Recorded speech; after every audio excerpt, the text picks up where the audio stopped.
dito po sa atin pong lesson this morning. 2 Timothy chapter number 3, that was our main text na pinag-usapan na binigay po mga kapatid. 2 Timothy chapter number 3, verse number 16. And let me read it for everyone. And the Bible says, all scripture is given by inspiration of God and is profitable for doctrine, for reproof, for correction, for instruction in righteousness. So, for how many weeks already we have dealt with that word? We look at the definition of the word, we look at the usage of the word, we look at, mga kapatid, the principles from the scripture with regards with concerning the subject matter, and we look at and we learn that how inspiration is associated with the Spirit and how it is instead of God breathed into it, but rather it is the breath of God. And instead of binigyan po ito ng buhay, but rather ang Biblia, ang salita ng Diyos ay buhay. Amen. So ibig sabihin, if you remove inspiration from the scripture, you have a dead book. Amen. If you don't believe that this is not dead, therefore you believe that this is given by inspiration. When we say given by inspiration, we mean this is the words that proceeded out of the mouth of God. It makes the scripture divine. It makes the scripture, mga kapatid, divine in nature and divine in origin. And yun po, mga kapatid, this book is life. Amen. This book is living. This book is life-giving. And this book is life-changing. Amen. And that's what makes the scripture profitable because of inspiration. It makes the scripture profitable. So without inspiration, there will be no profitability, mga kapatid, in this book. And praise God, mga kapatid, we profit so many things from this book because we believe it is given by inspiration. So we look at all areas, mga kapatid, already. But last na titingnan natin sa topic po natin ng inspiration is we will look at those irrefutable proofs. When I say irrefutable proofs, mga kapatid, what makes it irrefutable? Not because, amen, not because of its strong argument that it is inspired, but because of the scriptural evidence, because of the scriptural proof. Kasi what can you do against the truth? Amen. Because truth is truth. Amen. The Bible says he can do nothing against the truth, but for the truth. So once there's a verse, once it is established in the Bible, that should be irrefutable. Amen. Because regardless if you agree or you disagree, amen, it will not change the truth. Truth will be truth regardless. Amen. Even if everyone will not believe it. Amen. It is not dependent on who believe.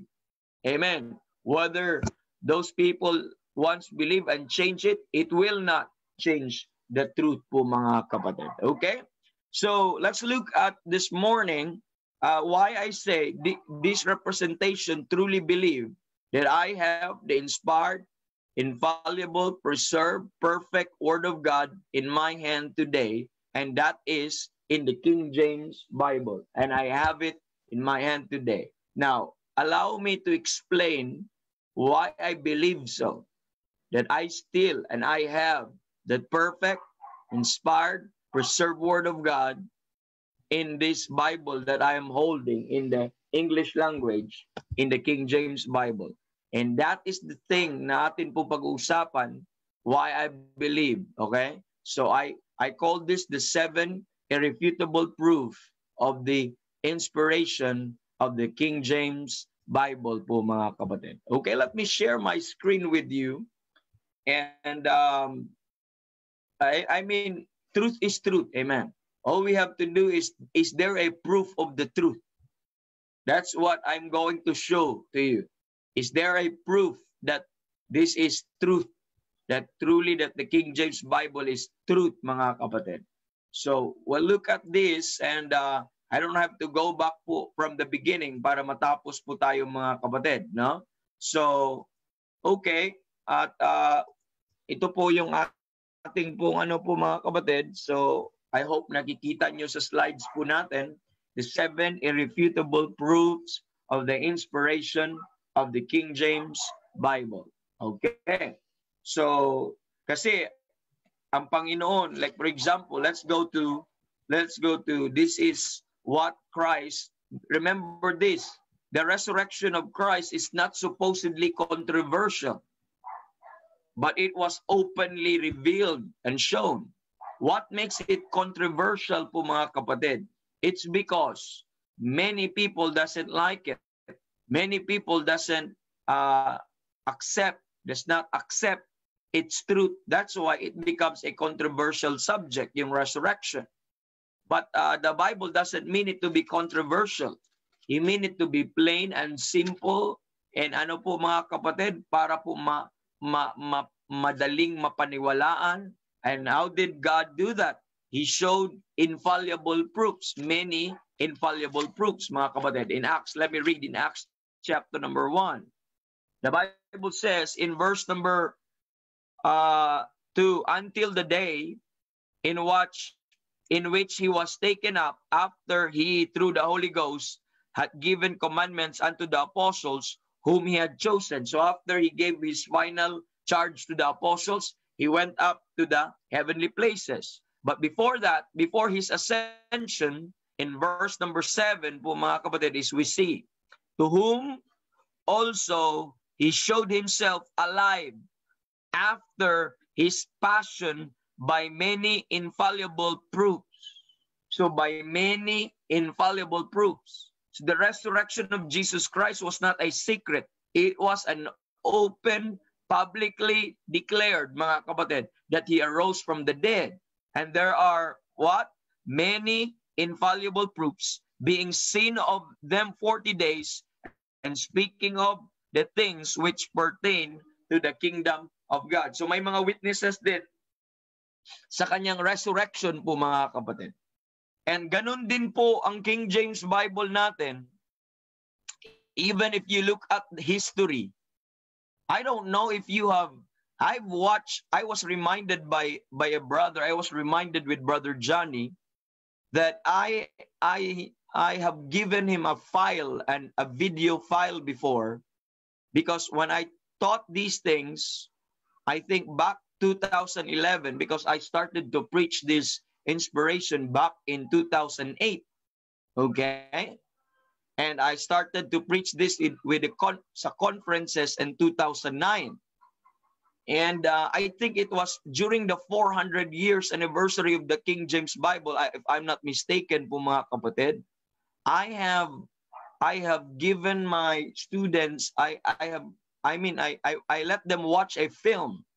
And Brother Johnny just reminded me just this week, last week mga kapatid, that he has retrieved yung binigay ko sa kanya na file na, and I encourage you to watch that.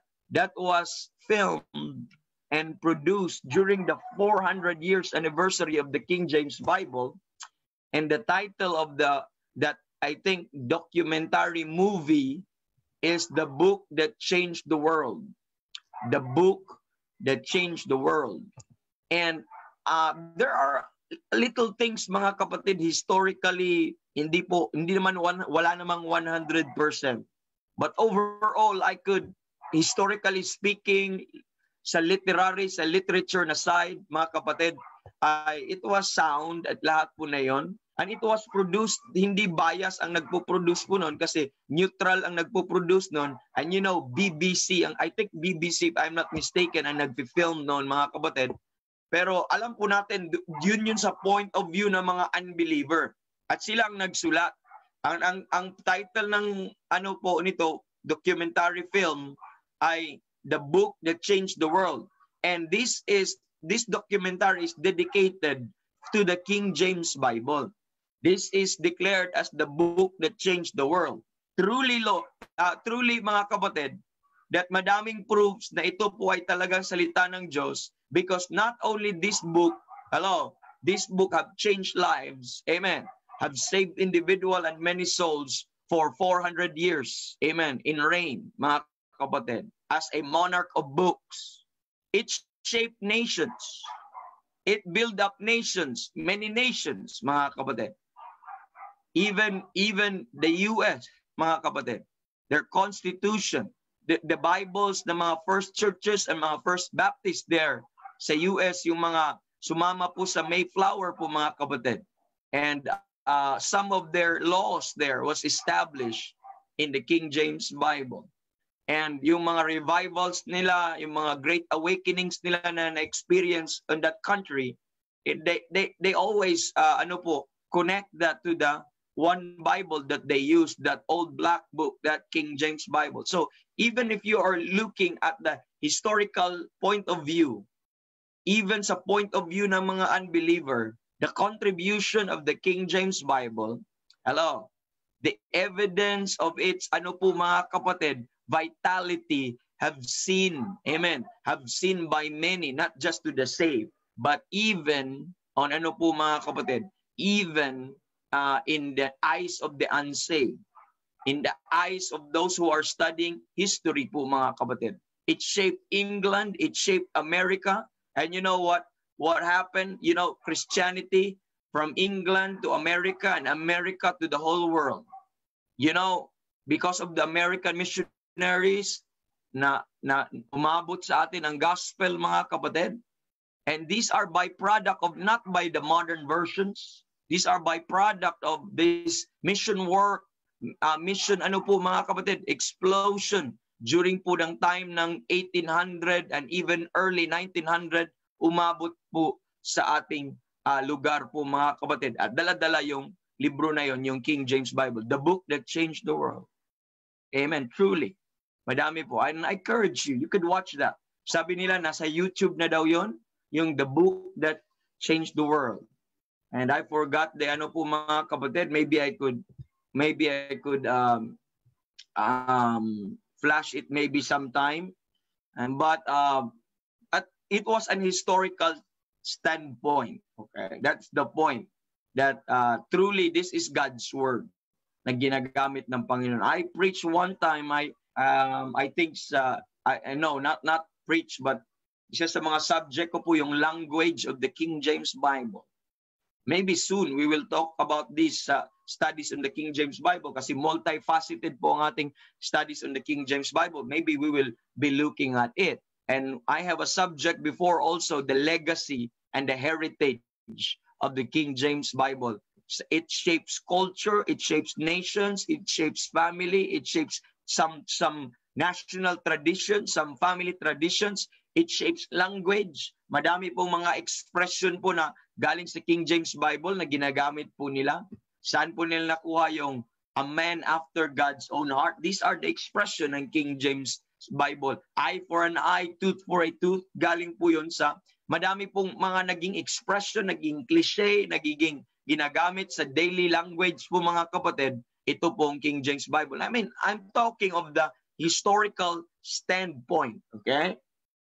And that it shapes culture and many things, mga kapatid.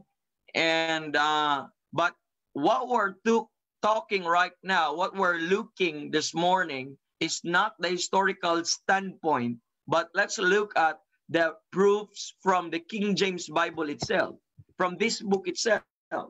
And it's one thing to prove its fruit, its productivity, its profitability, and its mga kapatid, impact on historical point of view. That's one way. Pero of course, sometimes historical point of view could be biased depending on the mga kapatid. But when we talk about irrefutable proofs, we're talking about the proofs, amen, that is coming from the irrefutable truth, and that is the truth from the Word of God. And that is the Bible, mga kapatid, which we can do nothing against the truth, but for the truth. So we will see to it that we will look at the Bible. Why I say that what I hold in my hand is still the inspired Word of God preserved, amen, in our language, in this language today. Now let's start mga kapatid with this first proof. Okay? Let's look at it, the linguistic consideration. Let's look at the linguistic consideration po, mga kapatid. Okay? let's look at the linguistic consideration. And first off, as we look at the linguistic consideration, brethren, amen, let's look at that word na ginagamit ng Bible po natin is the word is given and not was given. Okay? So, if you look at our King James Bible in 2 Timothy where the word inspiration was mentioned, 2 Timothy 3, verse 16, the Bible says, all scripture is given by inspiration of God.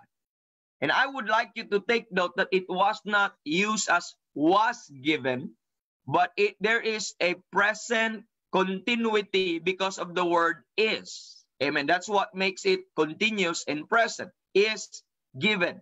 So, and not was given. Now, if the Bible wording, because we are Bible believers, and we believe every word of God po mga kapatid to be true, if the Bible used the word was given, all scripture was given, therefore, we have no argument here and we don't force the issue, mga kapatid, because it was done. So kung ano yung binigay na una po, mga kapatid, therefore, mga kapatid, yun lang yun ang given by inspiration. Kung was, kasi it would become a historical fact, not a present fact, but a historical fact, a fact that only happened in times past or in the past po mga kapatid. But the Bible, the Holy Ghost as the author of this Word of God, carefully put it there under inspiration, and he wrote it there, not was given, but he said is given.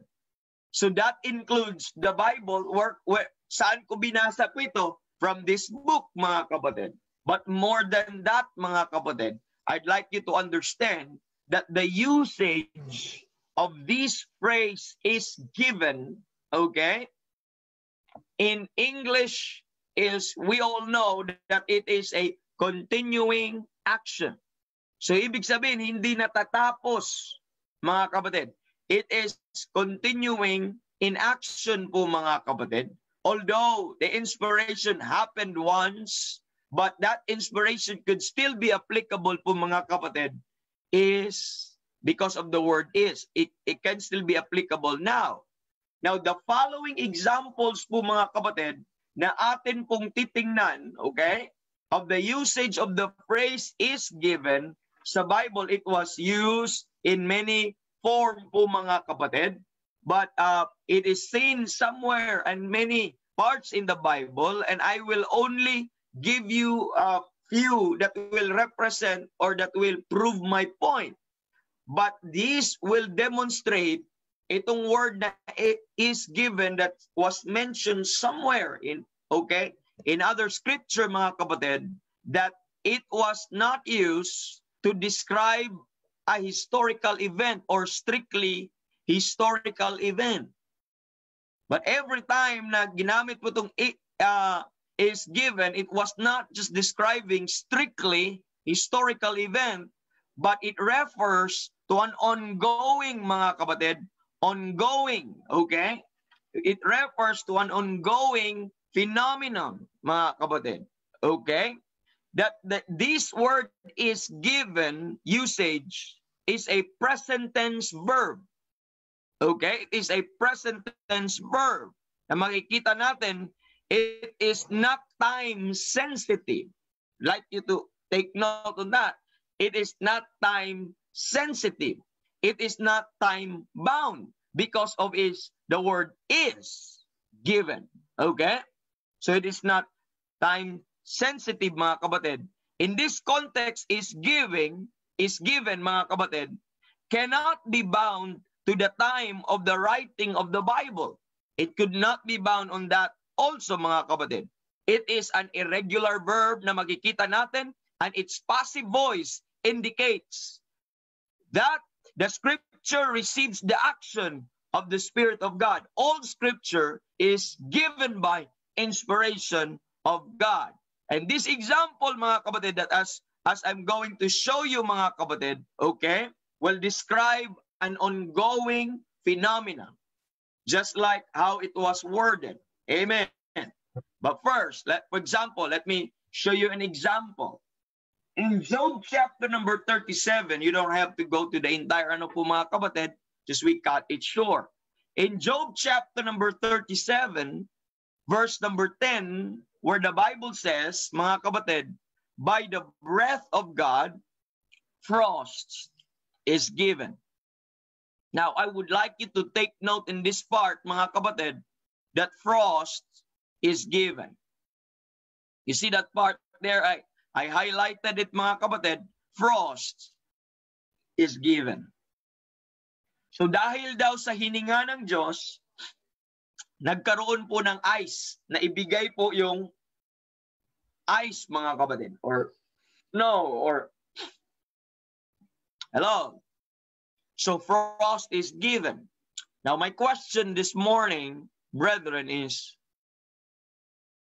because of its usage is given, and we know that it is not only describing an strictly historical event, but this phrase is given is referring to an ongoing phenomenon. Why? Why I say that? My question is, when was ice given?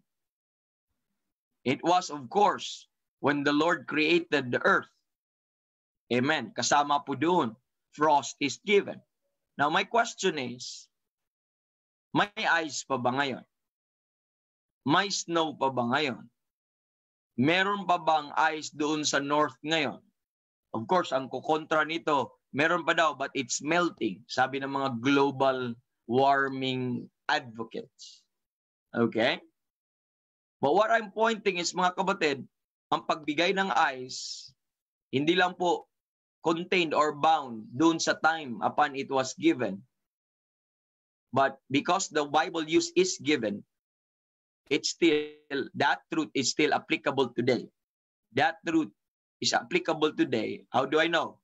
Because may snow pa ngayon, may ice pa rin ngayon sa north. Okay. Now another thing, Ezekiel 33 verse 24, this was talking about, mga kapatid, sa inheritance ng Israel.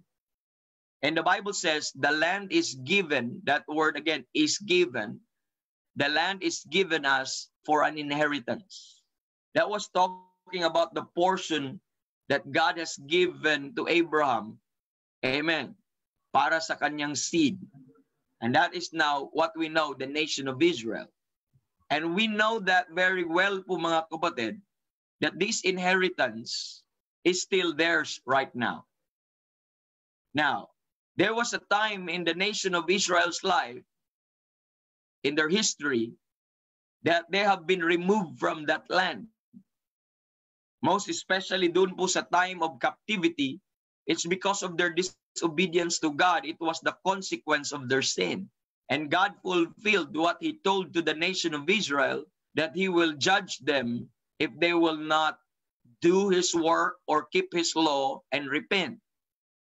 Okay?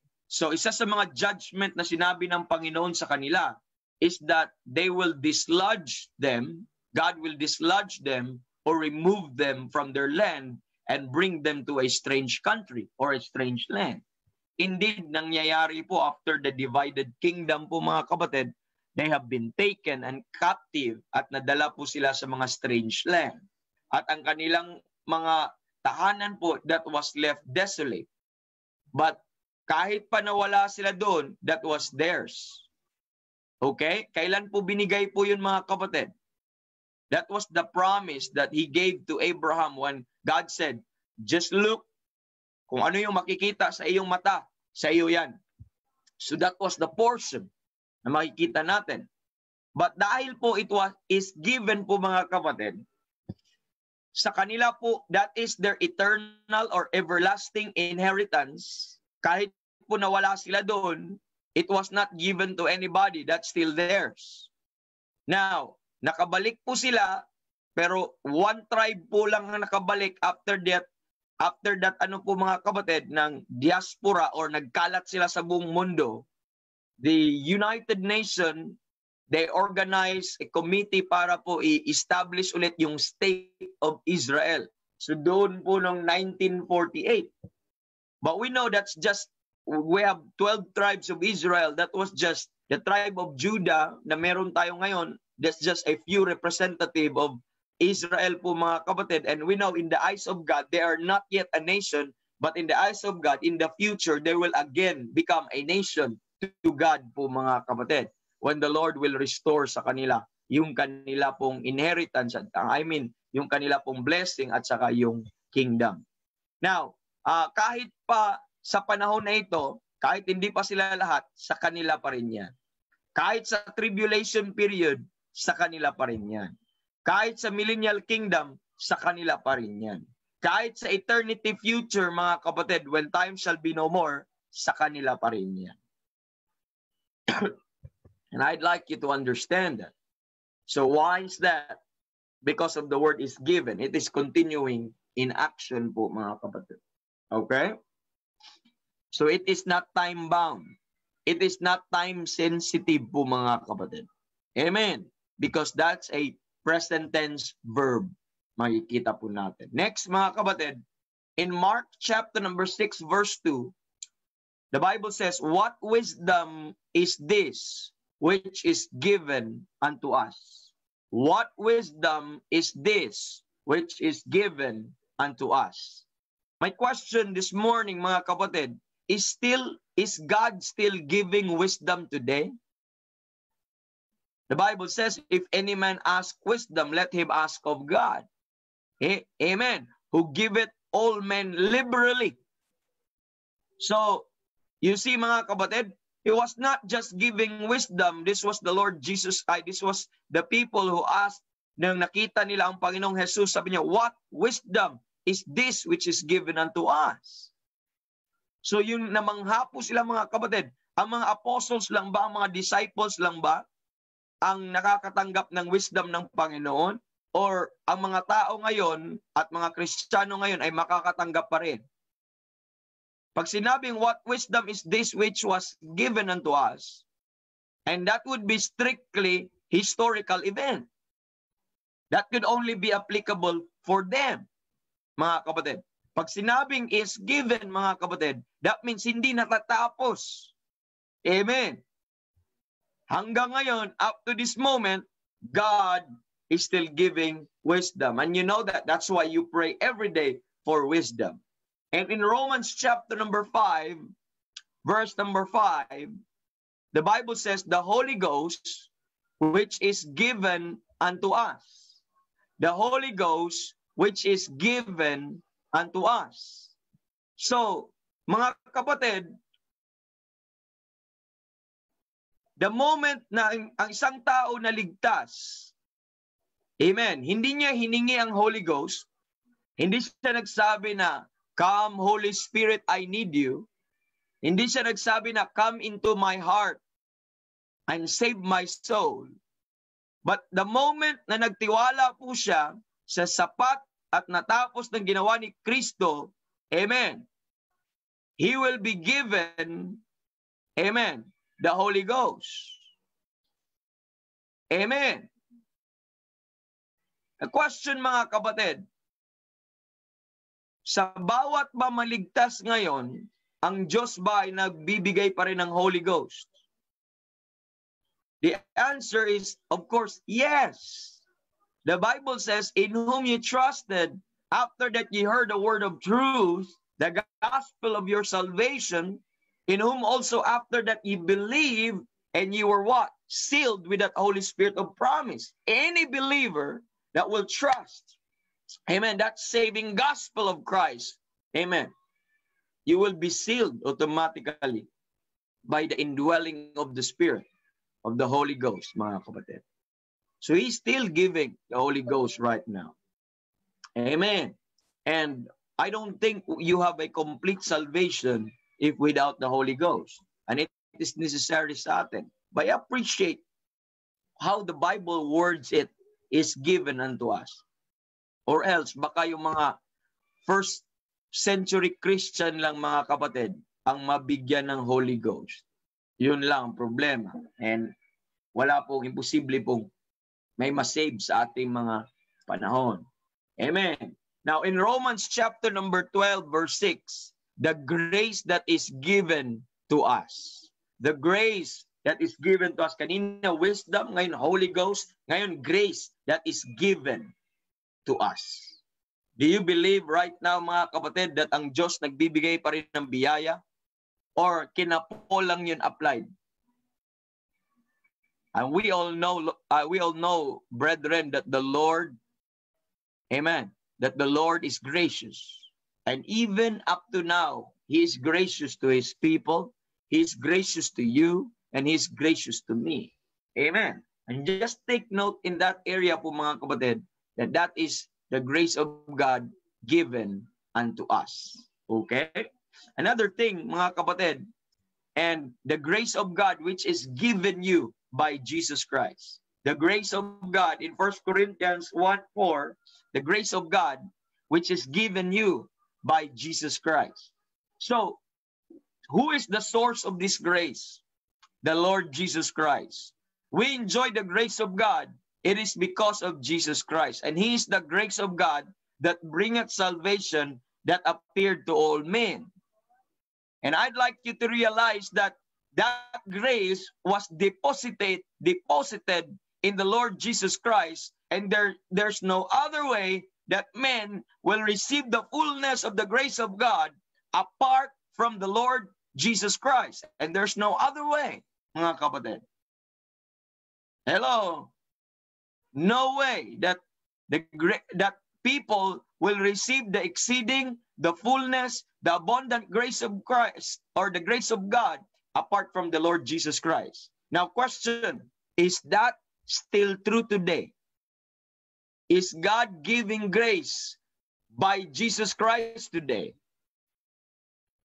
Yes, He is still giving grace by Jesus Christ today. And that truth never changed.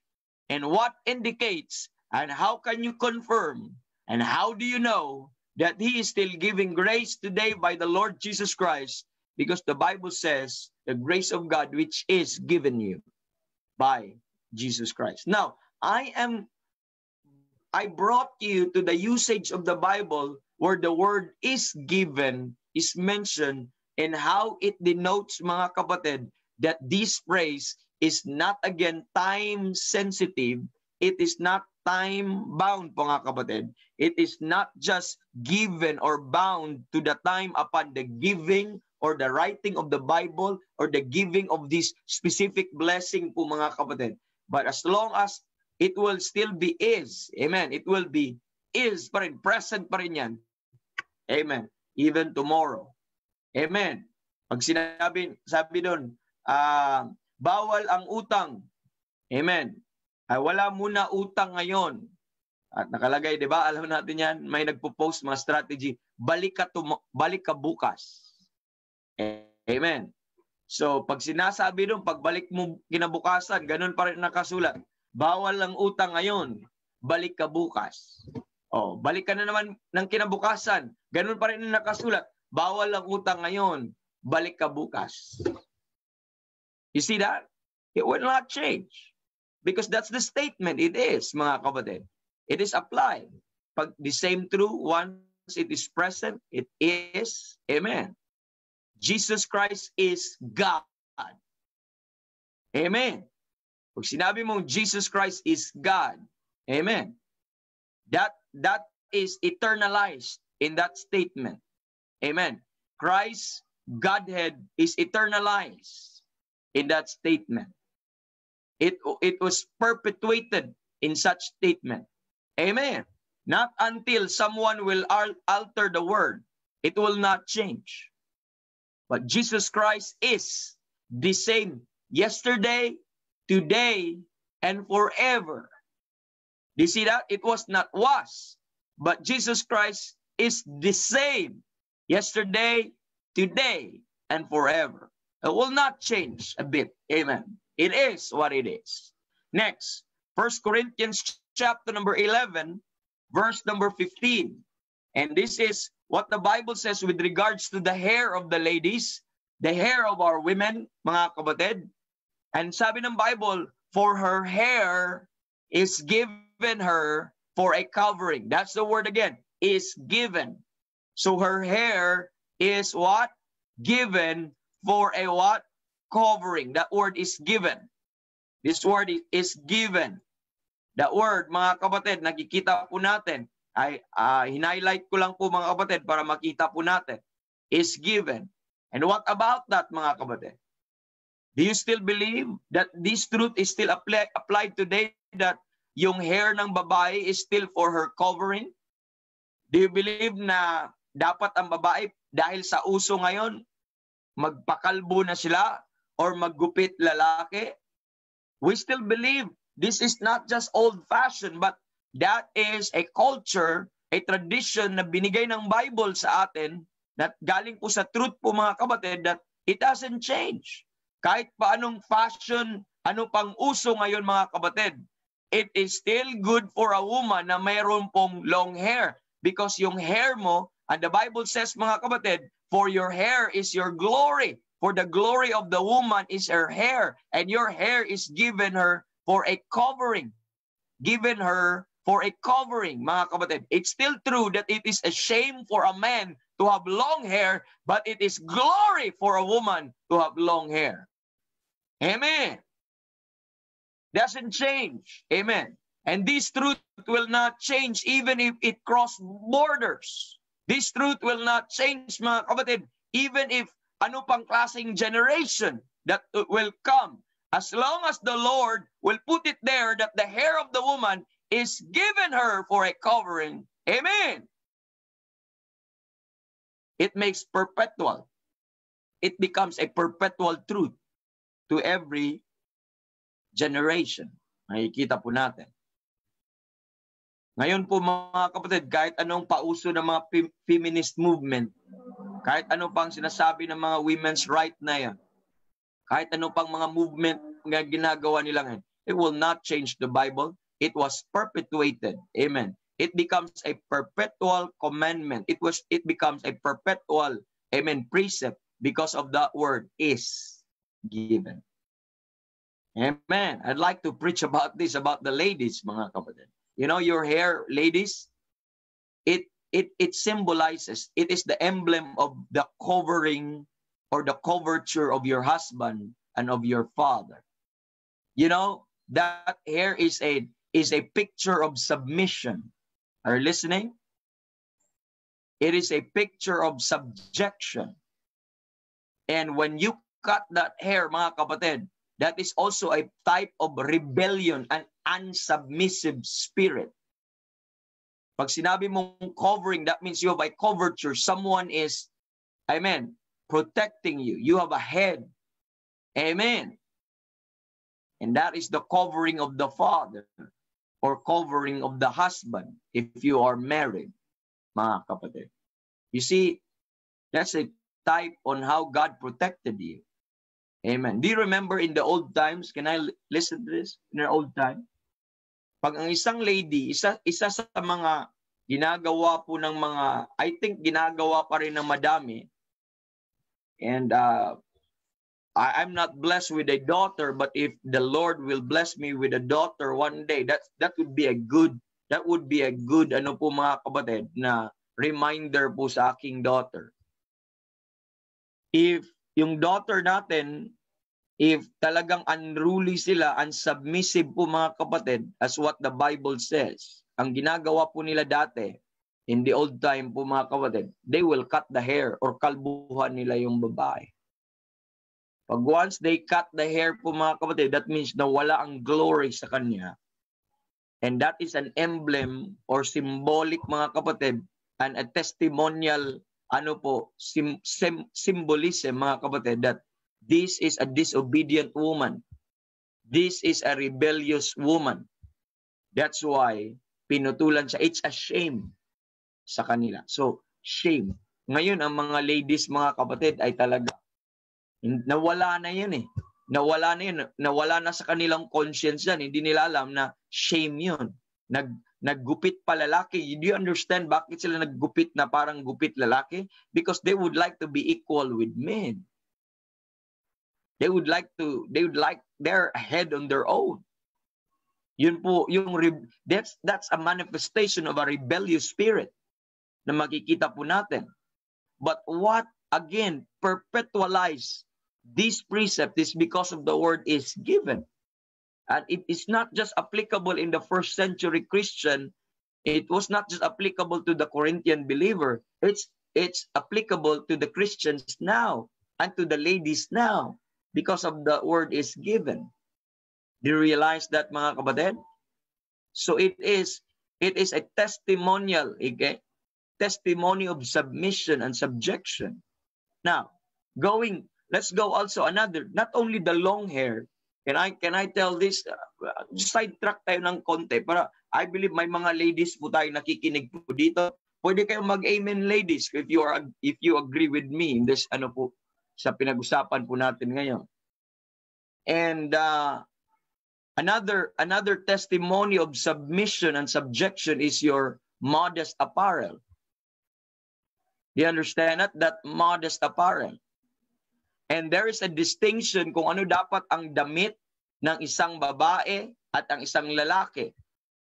And there is this what we call universally understood standard, mga kapatid. Universally understood standard. When I say universally understood standard, kahit saan ka pumunta sa buong mundo, that is a universally understood standard. And you could see that sa mga comfort rooms and CRs, mga kapatid. And CRs kahit saan ka pa. Kahit nasa Muslim country ka pa. Kahit sa mga atheist country ka pa. Kahit sa mga God-rejecting country ka pa. Kahit saan ka pumupunta. Paano mo malaman na nasa lalaki ka na CR po, mga kapatid? We look at the signage. We look at the emblem, right? Anong meron doon? Pag lalaki, amen, at babae. How do you know na pambabae yun? May nilalagay silang palda. Tama po ba? May nilalagay silang ganun po, mga kapatid.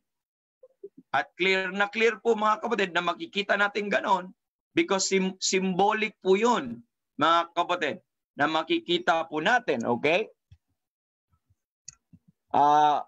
Na makikita po natin doon kahit saan ka para hindi ka maligaw.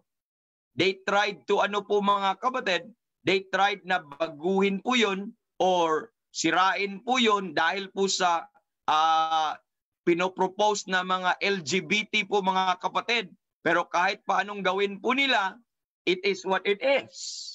Gusto nilang maggawa din ng kanilang CR. Gusto din nilang po, mga kapatid, magkaroon ng sarili nilang rule.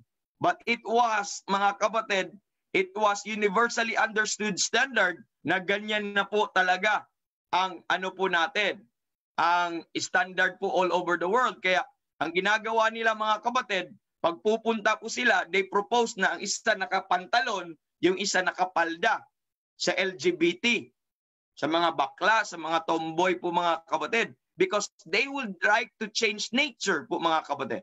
And binigay po ng Panginoon yun is distinction. Ang ating buhok, distinctions po yun. Na may buhok na panlalaki, may buhok na pambabae. That is to describe po, mga kapatid, yung distinction po na yun. And we need to observe that, mga kapatid. Sa ganun po, no? So, take note po natin yan, okay? I-take note po natin yun, mga kapatid, at titingnan po natin ng maigi po yun, mga kapatid. So, let me show, for example, saan ba yun, ha? Pakita ko sa inyo. This is what I'm pointing, mga kapatid. This is what I'm pointing. Let me share my screen again. At ito po yung sinasabi ko. O kahit saan ka pumunta sa buong mundo, ganyan po talaga yan eh. Kaya lang, medyo ang palda na yon, dati mahaba pa yan eh. Ngayon, above the knee na. Dati yung palda na yan, medyo maano po, mga kapatid. Wherever you go, sa buong mundo, that's the distinction. That is what we call universally understood standard. When you are children, mga kapatid, how do you draw? Okay? How do you draw a woman? Amen. Ang ginagawa mo, yung parang sticks, mga kapatid. Remember that? How do you draw a woman? Kung ikaw pa ay natuto po ako nung tayo po ay nasa elementary, anong ginagawa natin? Pag boys, mga kapatid, ganyan. Okay? Parang sticks lang na ganyan. Ang kamay, tapos may body, tapos may boys po yan. Amen. Pero pag ladies po, mga kapatid, minsan nilalagyan natin ng buhok, minsan wala. Pero we know na ganito po ang pagka-draw natin pag ladies po, mga kapatid. Tapos ano yung sunod? Meron pong ganyan. Tama po ba? So I'll try to, sorry sa mga drawing, but I tried to illustrate. That's how we taught our children. Because it's a universally understood standard. But pwede din natin nilalagyan pa ng iba ng hair. Kaya lang, wag na lang, kasi mas lalong papangit paglalagyan pa natin ng hair. So yan po yung point natin, mga kapatid. Now, going back sa hair. Okay? Going back doon sa hair. What does the Bible says? It's given her for a covering. Okay? So I need you to realize that is something that we did not make up, but that is something that man messed up right now. So again, let me say this: perpetualize these things, mga kapatid. Ito pong the word is given. Yun po yung nakikita po natin, mga kapatid, because of that word is given. Okay? So we look at this kanina, and ito pong for her hair, okay, nakita po natin, for her hair is given her for a covering. Okay, now do you get the point? Do you understand what I'm pointing? What changed? What makes this, mga kapatid, weighty? It's because of that word is given. Amen. Her for a covering po, mga kapatid. So, makikita po natin, it is clear po, mga kapatid. Okay? So, I hope na po natin yan, no? That according to these verses, nakita po natin that the Christian is given grace, is given wisdom, is given the Holy Ghost. And we know it's still applicable today, mga kapatid. It would be unscriptural. In the other hand, listen, what about this? 2 Timothy 3:16. That all scripture is given by inspiration of God. Now, it would be unscriptural given the context in 2 Timothy 3:16 to say that it is given and it is only referred to the original. Amen. It would be absurd if you say it's just referring to the original. Because the Bible says is. And if you insist that inspiration refers only to the original scripture, then he could have said all scripture was given. Amen. It would be misleading if the Bible, amen, pointed out inspiration in this 2 Timothy 3:16 would be pointing only to the original or describing to the original. And why is? If it's not applicable today? Why is?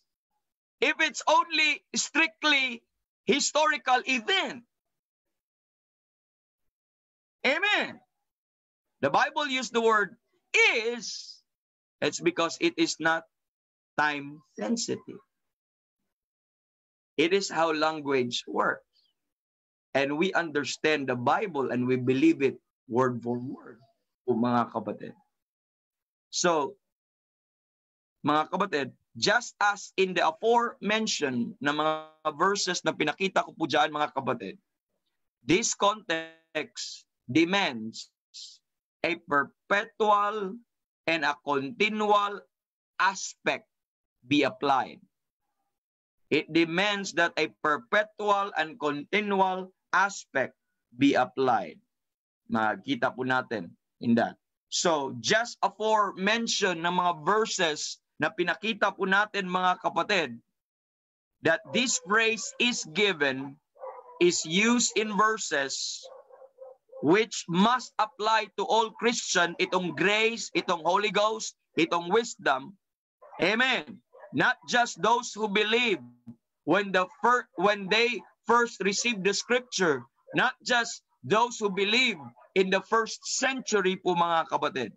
We need God's life-giving, inspired scripture more than we need. Amen. Anything. Binigyan ka nga ng buhok. Amen. Binigyan nga tayo ng buhok. Salita ng Diyos pa kaya? Tanong natin, ano ang mas kailangan mo? Buhok o salita ng Diyos? Do you see the priority? Do you see that, mga kapatid? Praise God, we have God's word in our hand. Amen. So, therefore, inspiration is not referring to the one-time inspiration of the scripture, but rather denotes that we still have an inspired scripture then. We still have an inspired scripture now and ever will be. That's the point that I would like to nail it sa ating, sa bawat isa sa atin. Let's go to the next reason. Let's go to the next proof. So we look at the linguistic consideration. Did we look at historical events? No, we don't. We just look at the wording of the Bible. That's why we call it linguistic consideration. Let's look at the second one. That only scripture given by inspiration is profitable. That only scripture given by inspiration is profitable.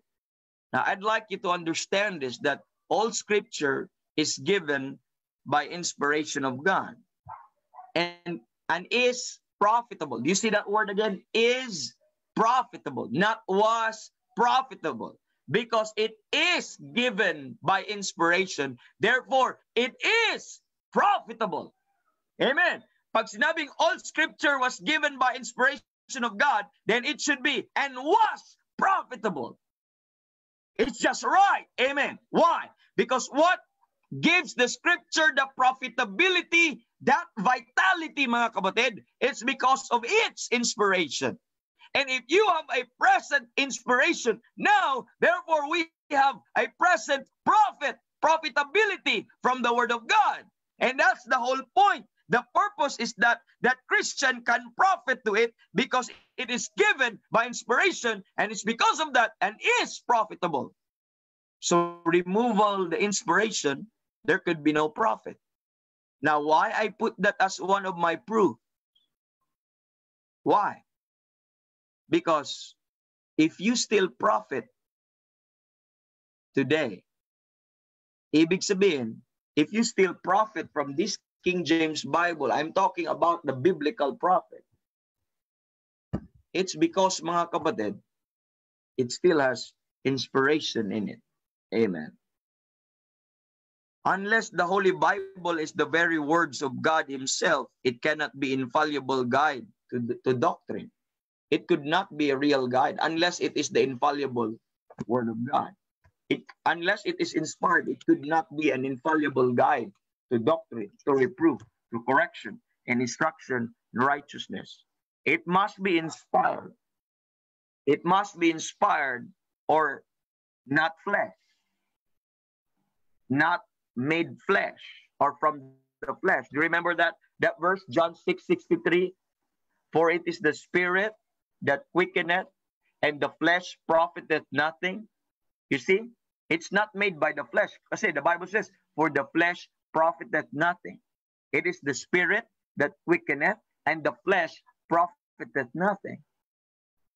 But the words that I speak unto you, they are spirit, and they are life. So a dead book, a lifeless book, has no profit. Anything that is not by product of the working of the Spirit there's no profit, because the flesh profiteth nothing. But what does the Bible says with regards to inspiration? All scripture is given by inspiration of God and is profitable. Amen. The flesh profiteth nothing. So this book must not be ordinary. This must not be made by flesh and blood. Because if you do, profit to this book, mga kapatid. Amen. If the King James Bible is not inspired, if this book is not inspired, then it is good as dead. No profit at all, no profitability at all that we can get for doctrine, for reproof, for correction, for instruction in righteousness. It can never cause someone to grow in the knowledge of the Lord and in good works. Wala magagawa. But I profit in this book. I profit in this book every day. And I could say that man shall not live by bread alone, but by every word that proceeded out of the mouth of God. And how could I fulfill that? Amen. If I don't have the perfect inspired word of God right now, how could I live by with the word of God every day? What do I have is only bread, and I don't have the inspired word of God. Man shall not live by bread alone, but by every word. There must be that every word available today that proceeded out of the mouth of God. Or else, how could I live my Christian life? How could I endure in this Christian life without the word of God? And there must be an inspired word of God. And I believe this book that I am holding here is inspired word of God right now. Amen. Another thing that I'd like you to take note, not only looking at the scriptural consideration, but we'll also be looking at the scriptural or linguistic consideration. Let's look at on the scriptural consideration. What do I mean when we talk about scriptural consideration, mga kapatid? If you look at that, not just the immediate context, going back to Timothy 3:16 po, mga kapatid, not just the immediate context, 2 Timothy 3:16, but every usage of the word scripture. Kasi yung word scripture nakikita po natin. Okay? In the New Testament, it refers to copies, it refers to translations, and never referred to the original. We'll go to that later on. Amen. Every time you see the word scripture, di ba? All scripture. Every time you see the word scripture po, mga kapatid, okay, cannot refer to the original alone. It must not refer. Kasi magkaroon ka ng problema.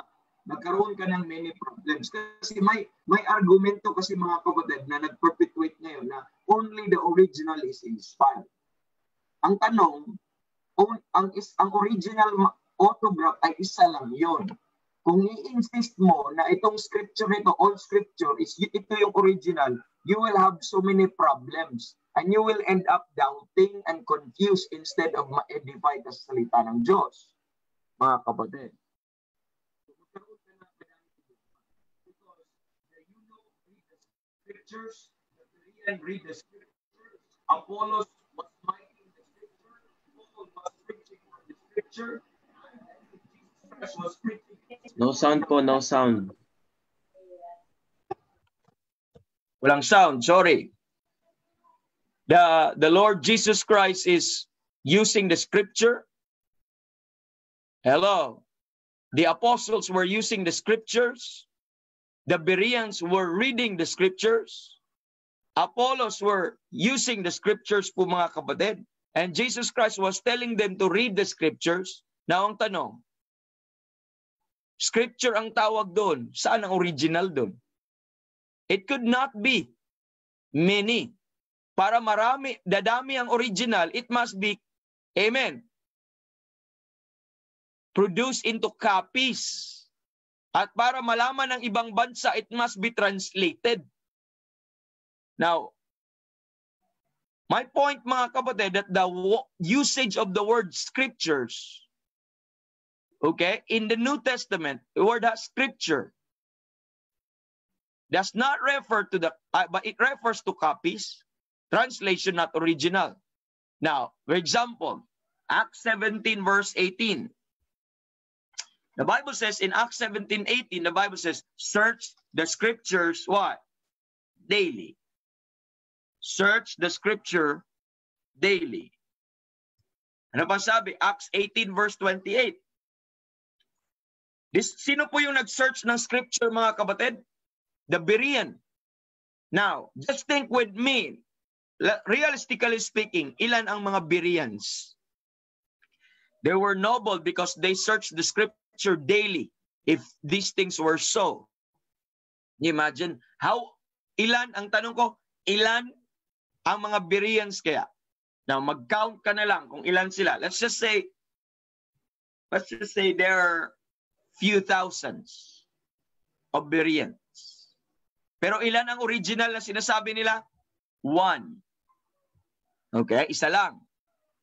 Now, how often na ang Berean na nagbabasa, nag-aaral ng salita ng Diyos?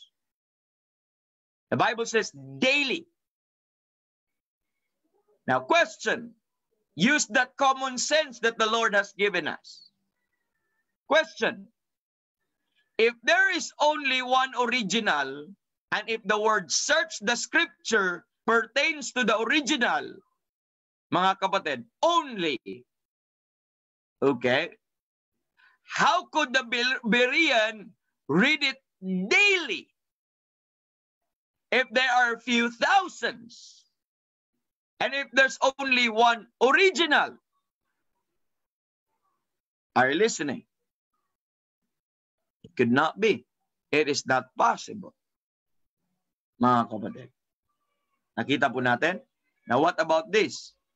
This is Apollos in Acts 18:28. And the Bible says, showing by the scriptures that Jesus was the Christ. How could Apollos show it from the scripture? Kung ang scripture lang ay original, he could not do that. Bakit? Binasa pa ng mga noble Bereans. Now, I'm being sarcastic there. Pero I'm trying to prove a point. How could he show something kung siyang may dala ng original? Therefore, kung ano yung gamit na scripture niya? Anong gamit yung scripture ng mga Bereans na sinisearch nila daily? If that's talking to the original, saan ngayon ang original? Yung dala ni Apollos o yung dala ng mga Bereans? That's the real problem now. This is the Lord Jesus Christ said, did ye never read in the scriptures? Ang ibig sabihin po, mga kapatid, Jesus Christ, kung ang scripture na yan, kung original, hindi nyo ba nabasa sa original scripture? Of course, tanungin ka ng demand ng ganito. Kung isa lang ang original, it would provide a valid excuse for the Pharisees or for the disciples or to whom Jesus is talking to, na sabihin nila, Lord, how can we read in the scripture na hiniram naman ng Bereans? Nandun naman ni Apollos. Of course, magkaiba sila ng time. Ano po, mga kapatid? But my point is, how could I read the original? Is sobra dami namin. Isa lang. Paano ko mababasa yon? Amen. Another thing, Matthew 22:29, where Jesus Christ said, ye do err, not knowing the scripture. Ako, kayo ay nagkakamali dahil hindi nyo alam ang scripture. Kung ang scripture na yan, mga kapatid, I refer to the original only. Therefore, they're excusable. They must be excused of their errors. Why? Why they should be excused of their errors? Of course, how could God demand them of something when He will not provide it? A copy for them. How could God demand something that is unavailable? And the original, none of them have hold the original. Not even the Lord Jesus Christ have hold the original. Because nung dumating sa New Testament, ang original na Old Testament is long gone. Long lost gone. What they have is copies. and translations po, mga kapatid. So do you see that, mga kapatid? If the scriptures were only the inaccessible originals po, mga kapatid, why would he chide them for not knowing the scriptures? That's the pressure there. That's the demand there po, mga kapatid. Now in Luke chapter number 24, Christ said in verse 45, open he their understanding that they might understand the scriptures. So again, kung ang mindset mo, ang scripture na yan ay original, patay ka na, lagot ka dyan, mga kapatid. Mahirapan tayo. What point would there be in understanding something that neither they or anyone else had? Do you get that? Anong point of understanding something that they don't have? Can you understanding of something you have not read and something you never have? Come on. If that scripture is only pertaining to the original, and the Bible says this was witty. This is witty. This is a command of the scripture. I believe the Berean have been doing this, have been fulfilling this command. That's why they search the scriptures daily, because Jesus Christ said, search the scriptures. Are you listening? Search the scriptures, mga kapatid. Now again, how could they, amen, search the scripture if the scriptures were only the originals? Madami kasing nag-attack doon sa part po na yon na all scripture is given by inspiration. Original yan. Ang original ang tinutukoy yan. Hindi yan. Wala po. Kahit saan ka magbasa ng scripture, hindi original ang tinutukoy niya. But when the Bible used in the New Testament scripture, he always refers it to copies or translations, but never the original po, mga kapatid. Okay? In Acts 17:2, the Apostle Paul reasoned with them out of the scripture. This is Paul. Reason with them out of the scriptures po, mga kapatid. Then he did not have the Old Testament originals when the apostle preached. Paul have not seen the original. Apollos have not seen the originals. But the Bible calls what they're reading, what they're preaching from is saan galing? Scriptures. He reasoned them out of the scriptures. He brought a copy, and yet God called it scriptures. And the Bible says all scripture. That includes copies and translations, mga kapatid. Amen. In Mark chapter number 12, verse number 10, have ye not read the scriptures? Oh, Jesus Christ again asked that pricking question. Have you not read the scripture? My question is, why would Christ ask them if only the originals were scriptures and they did not have them? What's the point of the Lord asking them something that they don't have?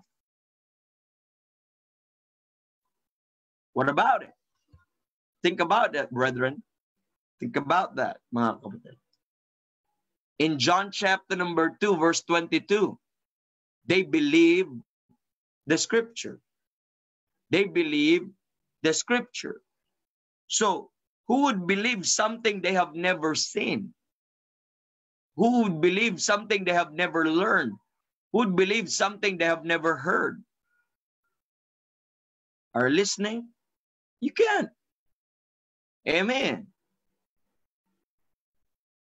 In Romans 15, verse number 4, through patience, amen, and comfort of the scriptures, ang sabi ng Bible, amen, might have hope.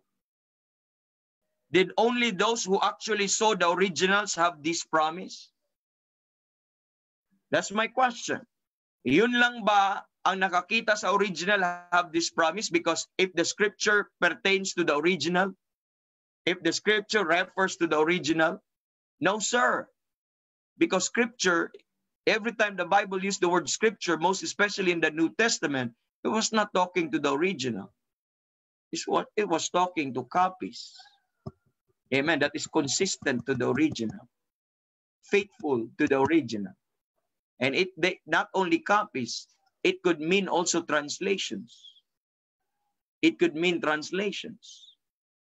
If you look at Romans 16:26, the Bible says, refers to the scriptures of the prophets made known to all nations. Scriptures of the prophets made known made known to all nations. Now, ang question ko mga kapatid is, one cannot know something that is in another language. One cannot know something that is in another language. How could it be known sa Philippines? How could it be known sa China? How could it be known sa France, sa England, sa America, sa Spain? Hello. How could they know that? Through what? Through translations. Through copies and translation. At anong tawag ng Bible doon? Refers to the scriptures of what? Of the prophets. Made what? Known. To how many nations? To all nations. This book had been translated, amen, even in the time of Winston Churchill, for about 700 languages already. That was the time of Winston Churchill. But what about now? Napakadami languages and dialects, mga kapatid, in many forms. My point is, this book, the inspiration po mga kapatid, this life-giving and living and life-giving nature is still present in translations. And I call this scriptures.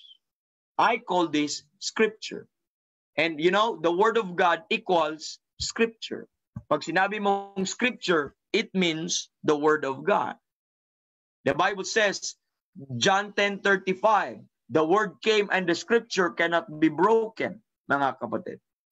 And the Bible says, mga kapatid, and ye have not his word abiding you, and search the scripture. You see how the word and scripture is used interchangeably?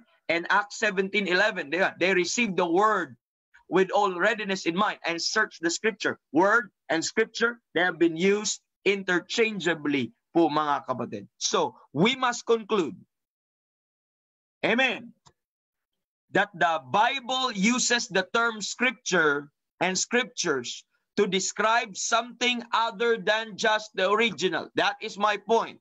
Therefore, the term all scripture, when we look at all scripture, cannot refer to the original only po mga kapatid. It could not also be referred from Genesis to Revelation. It must include copies of the original, faithful to the original, as well as vernacular versions or languages as the following mga kapatid na pinakita po natin doon po mga kapatid. So you see, but my admonition this morning is, when God's Holy Bible does not match man's seminary textbook or men's curriculum po mga kapatid, amen, then go to the Bible.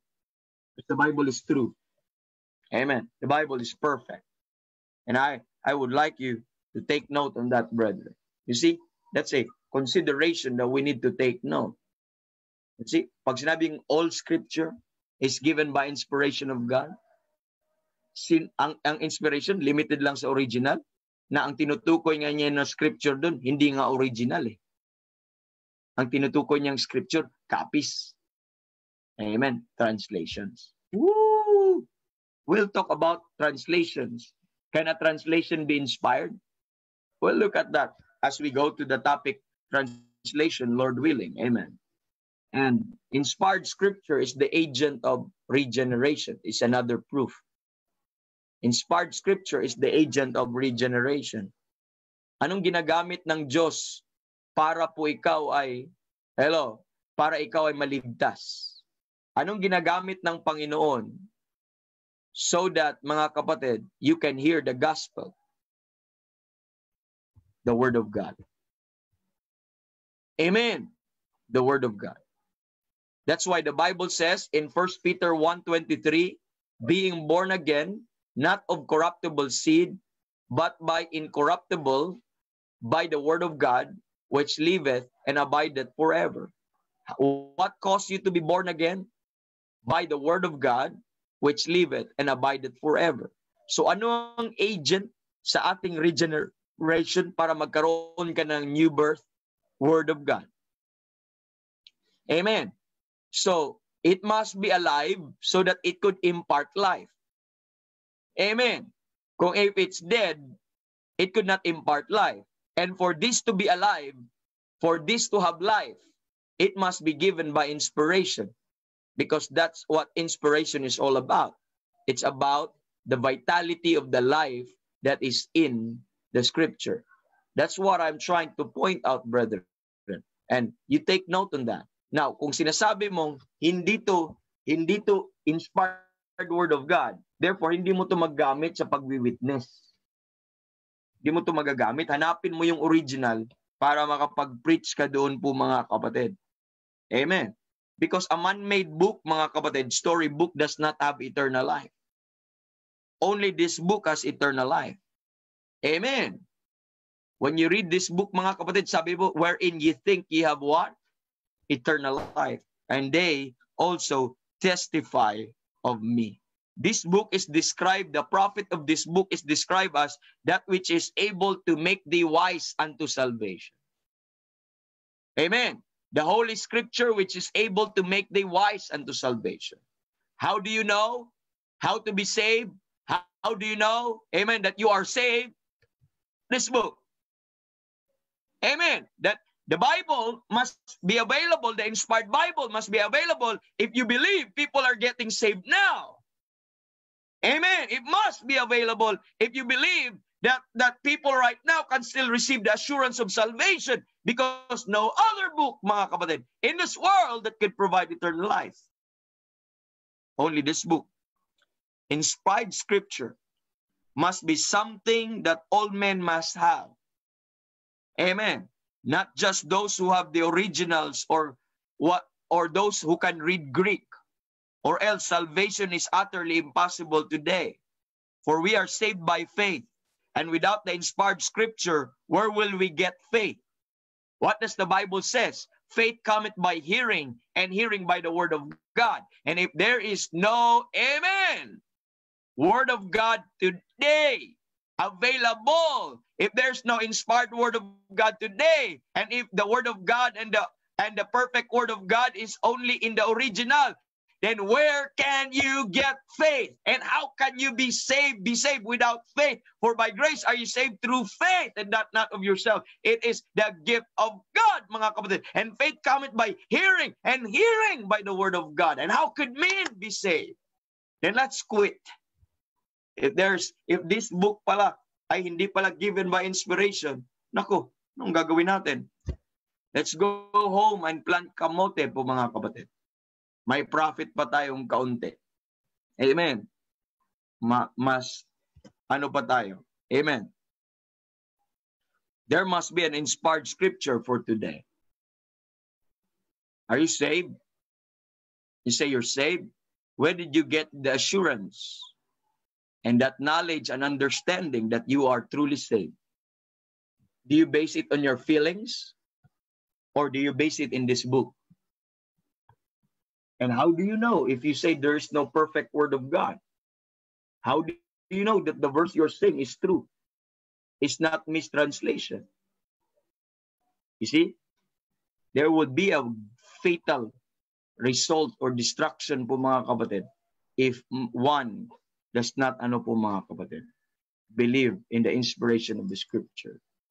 Now, another thing that I would like you to take note, why I believe I have the King James Bible, why I believe that what I have is the inspired word of God, and my proof is this: no charge to become linguist to learn and understand the scripture.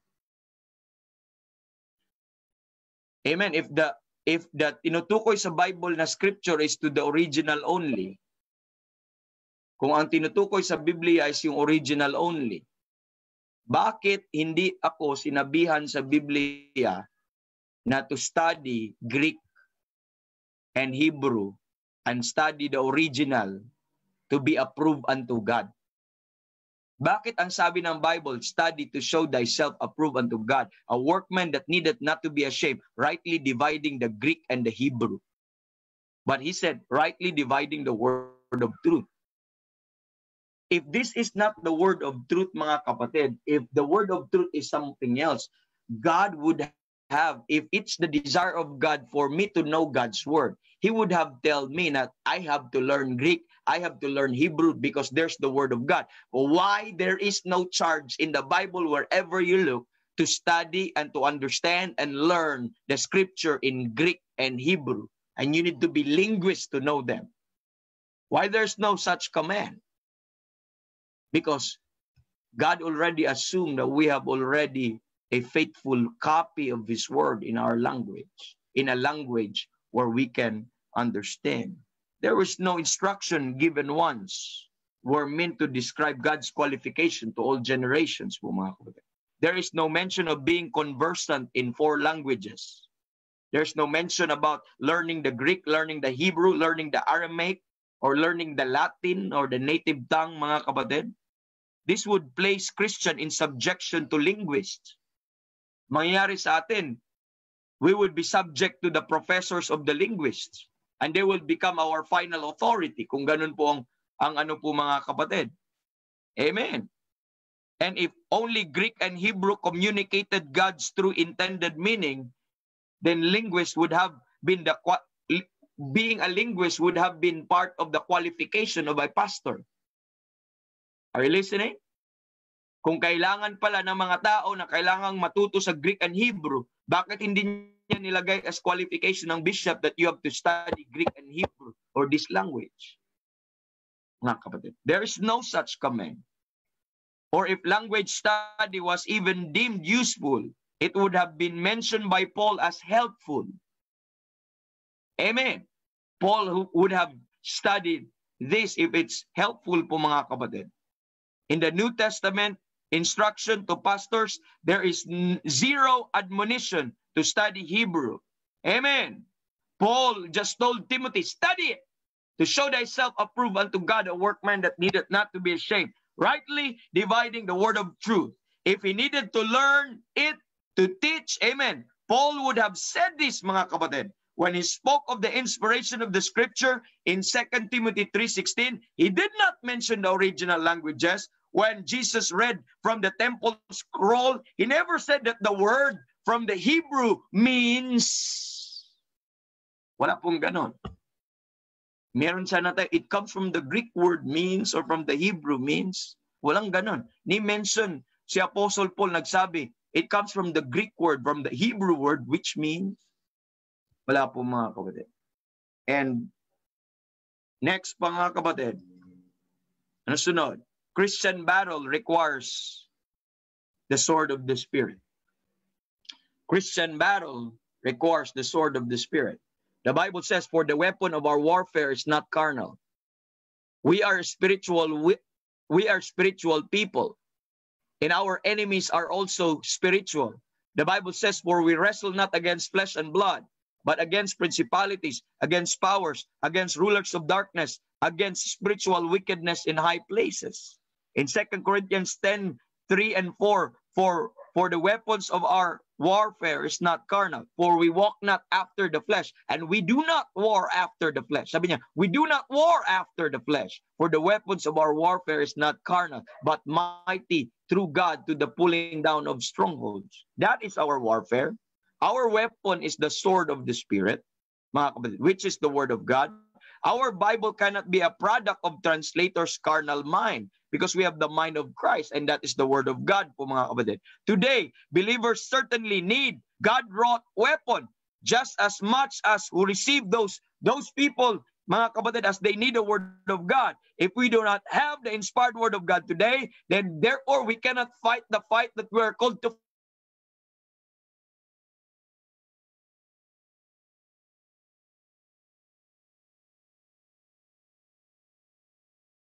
What about temptation right now? How will you defeat them? If the word of God is in the original only? How will I know, mga kapatid? I must have, amen, the sword of the Spirit. I must have that provision, and praise God, I have. I could live with this life. I can be victorious in this life. I could be more than conquerors with these things because He gave us His words, mga kapatid. And last but not the least, the literary harmony, mga kapatid. The literary harmony. This is the built-in structure na makikita nyo po sa salita ng Diyos. I don't have to explain this, mga kapatid, longer for time, but let me just illustrate my point. This is I'm not original with this. I have taken this from somebody who is anonymous. And but let me illustrate this para ma-prove natin yung point. Jesus Christ is the Alpha in Genesis 1:1. And He is also the Omega in Revelation 22:21. Pag sinabi nating Genesis 1:1, that's the first verse in the Bible. Revelation 22:21, that is the last verse in the Bible. And there is this one of the most controversial verses and most attacked verses is what we call the 1 John 5:7 controversy. 1 John 5:7 controversy. If you look at that, mga kapatid. So looking at it, mga kapatid, is what you see. In 1 John 5:7, you will see that Jesus Christ is in the midst. You see, He's the Alpha, He's the Omega, and He is in the midst. Many times He said that He's in the midst. He's in the midst of the churches, midst in the churches. Sabi niya doon, where there are 2 or 3 that gather in my name, there am I in the midst of them. So He's in the midst. In 1 John 5:7, for there are 3 that bear records in heaven, the Father, the Word, and the Holy Ghost, and these 3 are one. Who is in the midst? The Word is in the midst. Now, I would like you to look at the literary harmony. In Genesis 1:1, it contains 44 letters. Are you listening? And in Revelation 22:21, it also contains 44 letters. And my challenge every time I've showed these things, mga kapatid, is that accident? Is that planned? Do you think the translator, they have in thought na binilang nila yung mga letter tapos inequate nila doon sa ano? Do you think how difficult of that na iswak when you translate something? But that is a phenomenon there, mga kapatid.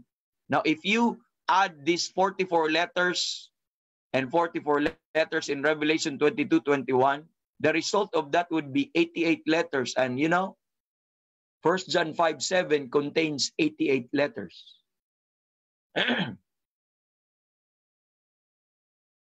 You try to go to the Greek and Hebrew and NIV if they could have such harmony, if they could have such wonder. They don't have.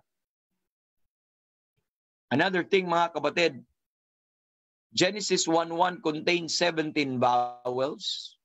You try to count if you have your King James Bible.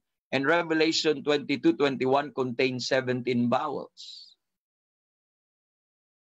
And guess what? If you add them, you have 34 vowels all in all. And if you count 1 John 5:7, it contains also 34 vowels. You see, 1 John 5:7 has been removed in other version. But when you remove that from other version, they already lose the harmony. They already lose the imprint of the wonders of the Spirit of God in His authorship in this word. Now, if you count the number of consonants, of course, 27, ganun din po equal. And if you not count the number of consonants there in 1 John 5:7, it is equal to both, mga kapatid. And one thing we can see, mga kapatid, is you have the 10 words, mga kapatid, and 12 words ang Revelation 22:21. That makes, mga kapatid, 22 words in all. So, such I will leave you with that thought. If it's not inspiration, if it's not divine in origin, if it's not divine in nature, if this is flesh, mere flesh, that because it's not inspired, do you think they would arrive in such? Have you read a book written by men that they will have such program na equal from the beginning to ending, and they will have such harmony of counting? No. Have anyone done that? None. But you could have that. You could see that in the Word of God, po mga kapatid. So, ang point, mga kapatid, that's one of the things na atin pong titingnan. Okay? So, you see, we look at the linguistic consideration. We look at the only scripture given by inspiration is profitable. Scriptural consideration. Inspired scripture is an agent of regeneration. That no charge to become linguists to learn and understand the scripture. That Christian battles require the sword of the Spirit. And you have the literary harmony. And what can you say that? Those are the imprint and the proofs that God has a hand on this book. God has an involvement in this book. Because this book is inspired Word of God available in our hand. So we will look at next week. We will look at on the subject of preservation of the scripture. And I hope we will learn doon po. Kasi itatay po natin to together. Magkaroon tayo ng conclusion. We will look at the translation afterwards. I don't know how many weeks natin i-discuss ang preservation. But then we will look at the translation of the scripture. Then titingnan natin yung infiltration against the scripture. Okay? So praise God for listening. Thank you everyone. And I hope you learned something this morning. And I know very difficult in our schedules right now dahil na-lift na po ang ating quarantine, and praise God for that. But if you could find time, kung hindi ka nakasama ngayon at namimiss mo ang Workman's Treasure, especially pag-aaral dito sa King James Bible, you could review. We have a recorded messages dito. This one is recorded sa FB. You could view doon sa Facebook, doon sa mga folders po mga kapatid. And you could search there at makikita mo ang ating broadcast. Okay? But I thank God sa atin pong sa atin pong broadcast this morning. And glory po sa Panginoon. Amen. Let's pray. Thank you, Lord. Bless niyo po yung inyo pong salita namin na pakinggan. And i-bless niyo yung mga tao ninyo, Lord, na patuloy matuto at mamangha sa inyong salita. Tulungan niyo sila, no, na ibalik ang tiwala nila that what they have in their hand is perfect Bible, Lord, and an inspired Word of God. Bless niyo din po ang next programs po namin, si Pastor Bob, at hanggang gabi. At ikaw po ang mapuri at mapasalamatan. And this we ask in Jesus' name. Amen. God bless us all. Thank you very much. Amen. See you tomorrow for our next topic tomorrow. Amen. Brother Peter,